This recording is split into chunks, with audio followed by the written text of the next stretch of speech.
moi, je suis bénévole, mais je fais toutes sortes de choses, mais quand il y a des personnes à accompagner pour aller à l'hôpital ou dans les cliniques, que les personnes ne peuvent pas entrer toutes seules, parce qu'avec le COVID maintenant, le chauffeur ne peut plus rentrer. Mais il y a des exceptions, parce que là, il y a des personnes qui ne peuvent absolument pas aller toutes seules à l'hôpital. Dans l'hôpital, ça leur prend une chaise roulante ou ça leur prend quelqu'un pour les accompagner. Alors moi, j'accompagne les personnes qui ont besoin d'aide dans l'hôpital, dans les cliniques, partout où ils ne peuvent pas attendre toutes seules. Oh, moi, il y a beaucoup de choses qui m'ont amené à faire du bénévolat. Quand j'ai pris ma retraite, je voulais être active, je voulais continuer à être active parce que j'ai fait 35 ans dans un service de garde en milieu scolaire et ça m'occupait beaucoup. Puis là, quand j'ai pris ma retraite, il fallait absolument que je me trouve quelque chose parce que rester à la maison, à rien faire, étant toute seule, je me cherchais quelque chose pour me divertir et il y a quelqu'un qui m'avait dit, j'étais allée à un déjeuner de l'AREC et puis il y a quelqu'un qui m'avait dit, il y a du bénévolat au 3e, est-ce que ça t'intéresserait? Fait que là, je suis allée. Puis j'ai donné mon nom, puis j'ai dit que j'aimais ça faire du bénévolat, que j'aimerais ça rendre service en même temps pour moi. Ce serait une belle chose qui m'arriverait parce que je voulais être active, puis j'aime ça rendre service. Je suis une personne qui aime le monde, qui aime ça avoir du plaisir, qui aime ça rencontrer des personnes de tout genre. Puis là, en accompagnant des personnes comme ça, le temps qu'on attend avec des personnes qui ont le rendez-vous, on discute de toutes choses. Il y a des personnes qui ont toujours quelque chose à dire ou qui ont des choses à me raconter, des anecdotes. Puis en même temps, ça fait passer le temps. Puis les personnes sont moins anxieuses parce que si c'est quelqu'un, on va dire quelqu'un qui est en ophtalmologie, ça c'est sûr que les yeux, c'est toujours inquiétant de savoir si on va voir clair, si on va continuer à voir clair. C'est toujours inquiétant de savoir ce que l'ophtalmologiste va dire. Alors, en parlant avec la personne, tout ça, le temps passe, le stress descend. Puis quand la personne est appelée, bien là, à ce moment-là, elle n'a pas eu le temps trop de penser à ce que le médecin ou l'ophtalmologiste pouvait lui dire ou lui faire. Alors, quand la personne ressort, bien là, comme on dit, la mission est presque accomplie. Parce que là, il faut accompagner la personne. Puis moi, ça me valorise. Et comme je vous dis, tant que je vais être capable de faire ça, de rendre service, puis je le fais un peu pour moi-même parce qu'en aidant les autres, moi, ça m'aide à vivre puis à passer. Que les journées passent plus vite. Puis ça, là, ça vaut beaucoup, beaucoup de choses. Je pense que pour moi, ça prend de la patience, ça prend faut que tu aimes les personnes parce qu'il y a des personnes de toutes sortes. Il y a des personnes qui des fois, ils vont dire quelque chose, puis c'est pas toujours agréable, mais ça fait rien dans le fond. Il faut comprendre la personne. La personne qui s'en va à un rendez-vous est anxieuse, elle ne sait pas qu'est-ce qui va y arriver ou quoi que ce soit.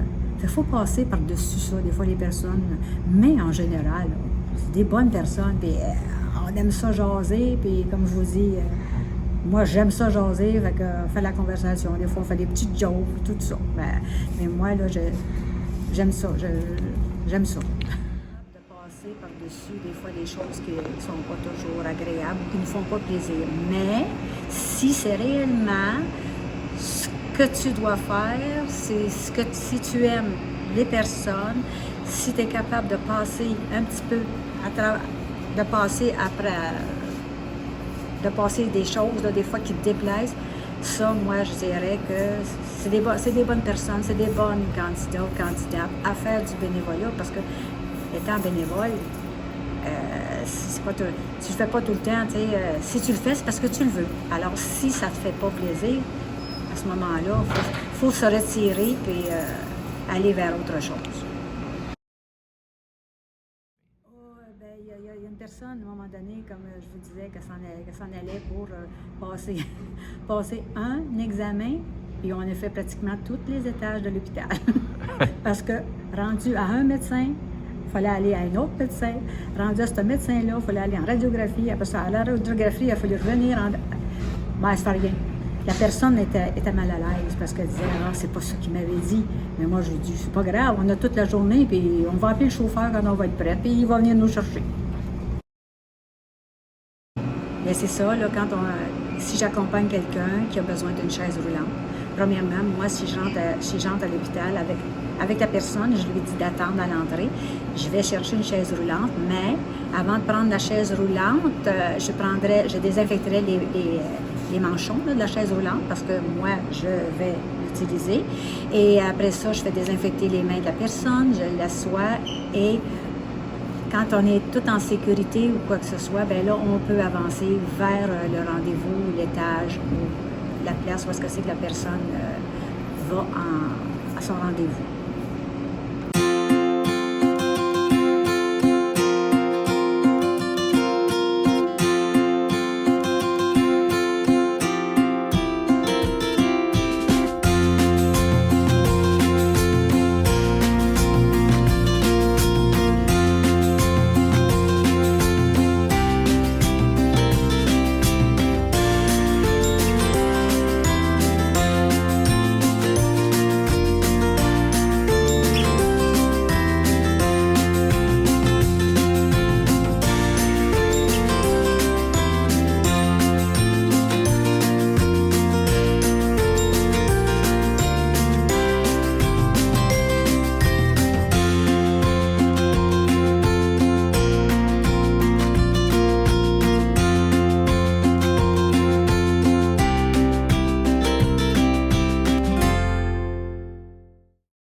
Bonjour, madame. Bonjour, bonjour. Vous êtes mon chauffeur? Votre chauffeur. Votre nom, s'il vous plaît? Marcel Pelletier. OK, merci.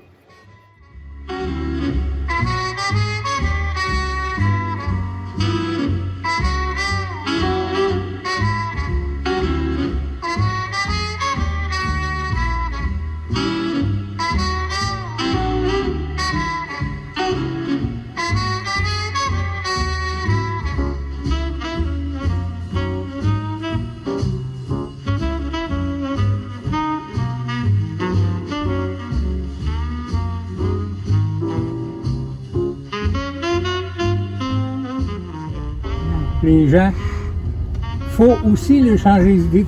D'après moi, il faut leur changer les idées. Parce que des fois, ils s'en vont à l'hôpital avec des problèmes assez graves que je ne voudrais pas avoir. Mais il faut essayer de leur changer les idées. Comme ça, ils arrivent à l'hôpital, ils sont tous sourires, puis ça va mieux. Si on crie après une personne ou si on a de l'air bête avec une personne, ben c'est pas trop bon pour leur morale, donc ils arrivent à l'hôpital un petit peu agressifs, puis c'est pas bon. Mais ça rire en beau jeune longtemps, puis ça aide aussi. Ça, c'est mon principe à moi, c'est ça. Même chose pour moi. Ah ouais? Tant qu'un chauffeur qui a l'air bête, je ne demanderai plus. Ah ouais? Non, non. Mais vous avez le droit, madame, si je ne suis pas trop intéressant, de juste demander quelqu'un d'autre. Hein? C'est pour ça là, que j'ai choisi cet organisme-là. Parce qu'ils sont à l'écoute de nous autres. On est censé être à l'écoute. Oui, madame. Ça, c'est très vrai. Il faut savoir deviner ce que les besoins de la personne. C'est pas juste l'histoire de transport. Là. Ah non. L'histoire de transport, ça, c'est bien secondaire. Premièrement, on reçoit par courriel, par téléphone, les personnes qu'on doit transporter durant la semaine. Et puis, suite à ça, ben, on suit la liste et on appelle les personnes en conséquence. On a leur nom, leur numéro de téléphone, leur adresse, et ainsi que l'endroit où ils vont. On peut planifier, comme ça on peut planifier le temps que ça prend pour aller du point A au point B. Quoi qu'il y en a qui nous ostinent un petit peu, mais on finit toujours par avoir raison. Pour la simple raison que quand ça fait 13 ans, ou 12 ans, ou 10 ans, ou 5 ans qu'on fait du transport, on connaît combien de temps que ça prend, le temps approximatif que ça prend pour aller du point A au point B. Fait que ça, pour moi, c'est un plaisir. C'est pas... on est rémunéré, mais c'est ça là. Naturellement, le temps d'attente n'est pas payé, c'est sûr. Mais on est rémunéré pour l'essence qu'on utilise avec l'auto. C'est selon les normes du gouvernement. Okay. Donc ça, vous êtes dédommagé là pour. On est dédommagé selon les normes du gouvernement pour le kilométrage. Mm-hmm.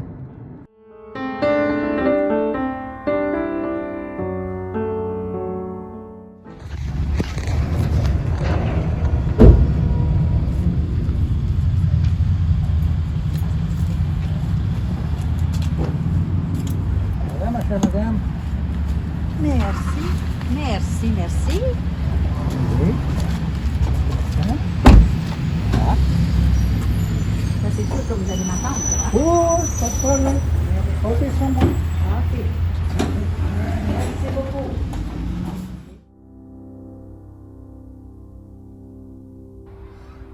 Bien, ça, c'est selon nos disponibilités parce que on reçoit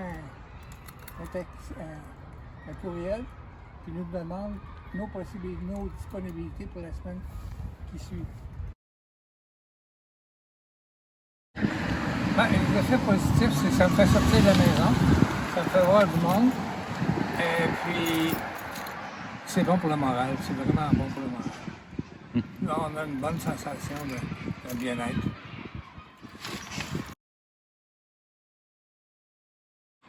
La patience, pour commencer.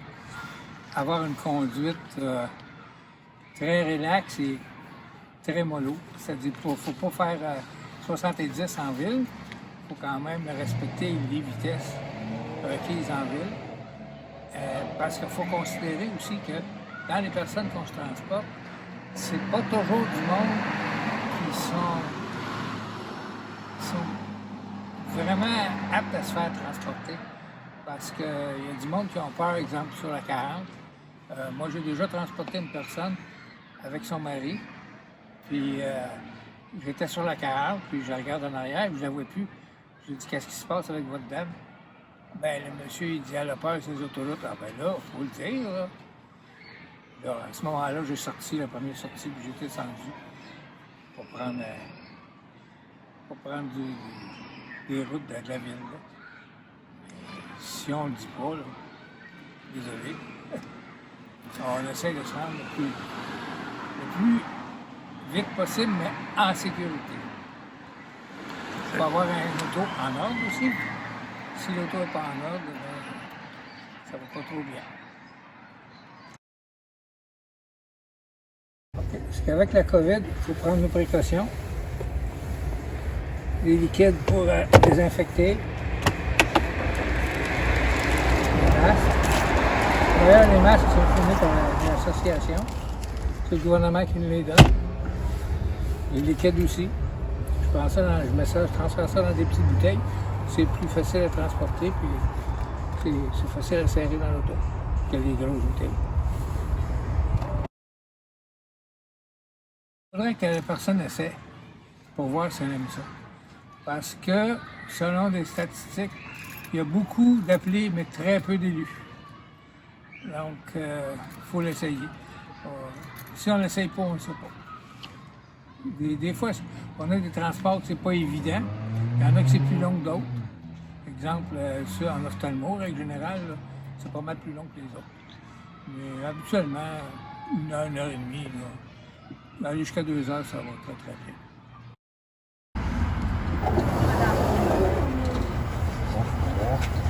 Ça a bien été?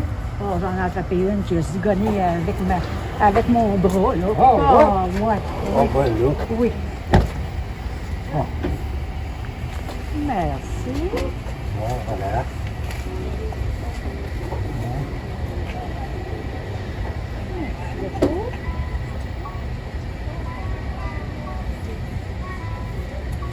OK.